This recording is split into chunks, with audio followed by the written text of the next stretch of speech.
복사기 렌탈 알고 하자. 복사기 주치 이 실장입니다.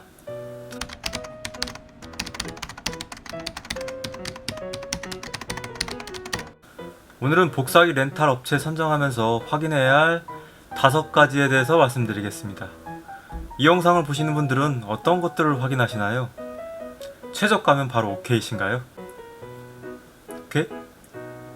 오늘 말씀드릴 5가지는 주관적인 의견이니 참고만 부탁드릴게요. 첫 번째는 서비스 규정입니다.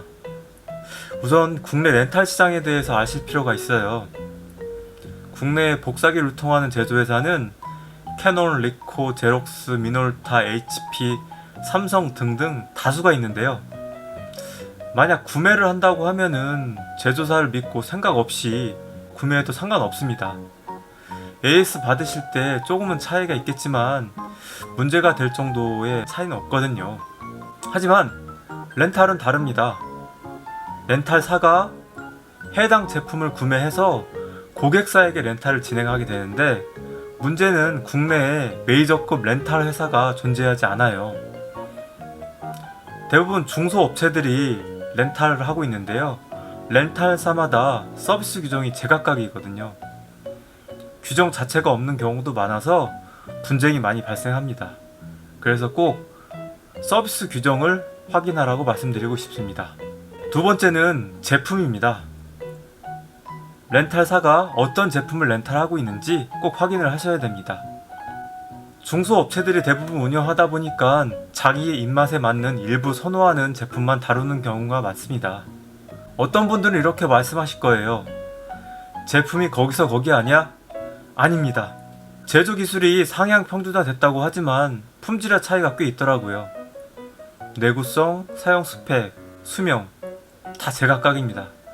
그래서 저는 제품을 꼭 확인하실 때 제품 안내서를 확인하시라고 좀 보내드리고 싶어요.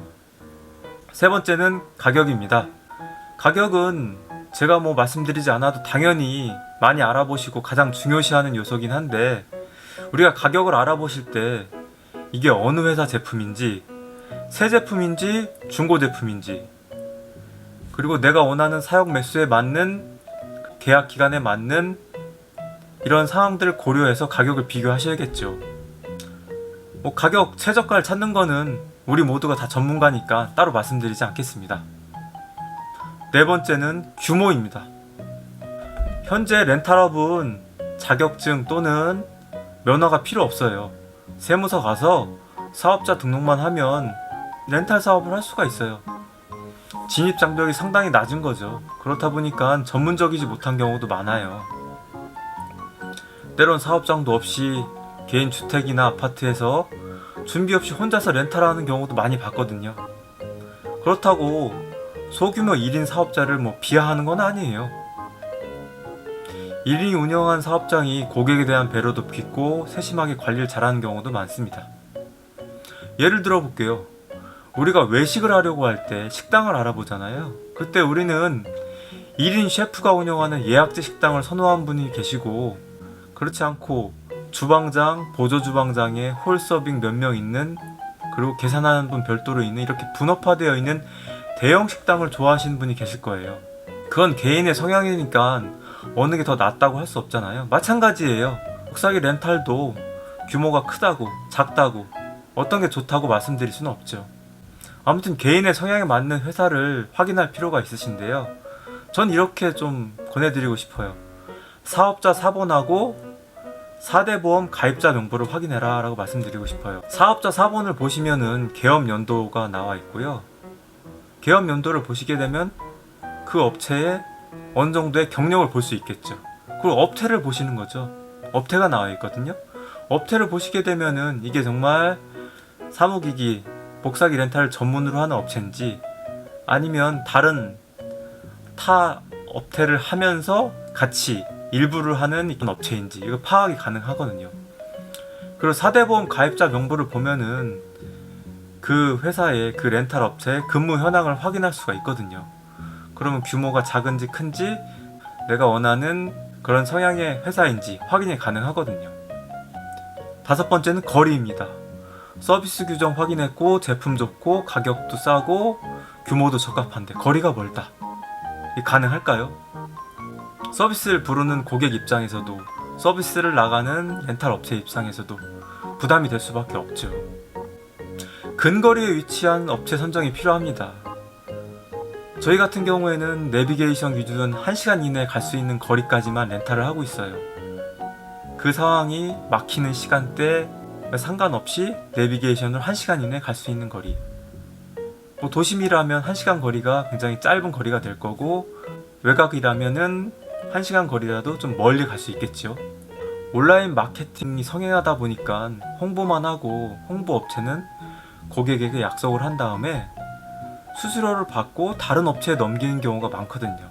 그래서 꼭 계약하실 때 내가 상담한 업체하고 같은 업체인지 꼭 확인할 필요가 있어요. 계약서 날인하실 때 우리가 사인하시고 고를 때 업체명을 꼭 확인해야 되는 거죠.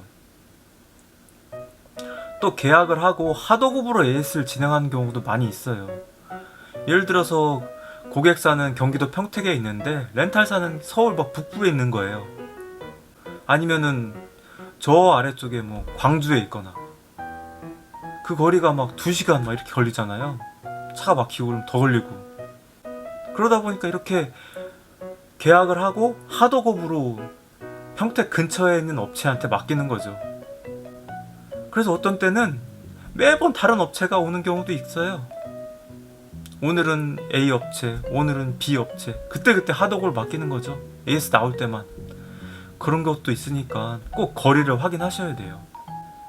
그래서 상담을 하고 우리가 계약을 하실 때 사업자 사본을 확인하시게 되면은 이 주소가 나와 있잖아요. 그걸 확인할 필요가 있으세요. 제가 이제 5가지에 대해서 말씀드렸는데요. 다시 한번 정리해 볼게요. 서비스 규정, 제품, 가격, 규모, 거리가 중요하다라고 말씀드렸어요. 그러니까 5가지를 고려한 업체 선정이 필요한데, 우리가 업체를 알아보고 상담을 하실 때 이렇게 하시면 돼요. 견적서를 요청을 보통 하시잖아요. 견적서를 요청하실 때 도급 금지라는 항목이 있는 견적서를 요청하시고요.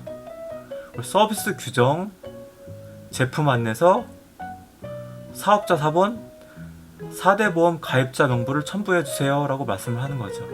그렇게 되면은 제가 말씀드린 이 5가지를 고려한 좋은 업체 선정을 하실 수 있으실 거예요. 현명한 선택하시길 바라고요. 우리 모두 월해발 했으면 좋겠습니다.